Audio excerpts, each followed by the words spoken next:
এপ্লিকেশ্যনখন লিখি লৈ গৈছোঁ তাৰপিছত জুবিন দাক ক'লোঁ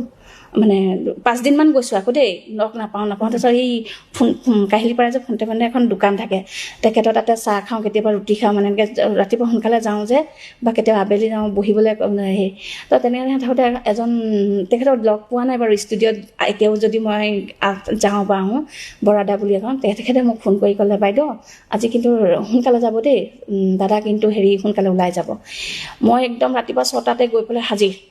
মানে মোক টাইম এটা দিলে মই টাইমৰ আগতে মানে 5-10 মিনিট আগত মই গৈ পাওঁ মানে মই মানে টাইমটো অলপ হেৰি কৰোঁ মেইনটেইন কৰিছিলোঁ তো গৈ পেলাই পাই গ'লোগৈ পাই পেলাই ৰখি আছোঁ জুবিন দা যেতিয়া ওলাইছে তেতিয়া গৈছোঁ আৰু কৈছে দাদা ওলাইছে দেই এনেকৈ ফোন কৰি দিলে মই গ'লোঁ ভিতৰলৈ গৈ পেলাই তাৰপিছত জুবিন দাক লগ ধৰি এনেকৈ দিলোঁ কৈছে হ'ব মই কথা পাতিম বুলি কৈছে আৰু মানুহটোক মই একো পইচা কথা সোধা নাছিলোঁ এনেকৈ হাতখন ভৰাইছে জানেনে ছোৱালীজনী মুখলৈ এনেকৈ চালে হাতখন ভৰাইছে আৰু মোৰ হাতত পইচা কেইটামান দি দিছে গম পাইছে আৰু মানুহজনীও কৈছিলে যে আপুনি চিন্তা নকৰিব কিবা না কিবা দাদাই যিকোনো মানুহ আহিলেও টকা 5,000 হ'লেও দি পঠিয়াব এনেকৈ ক'লে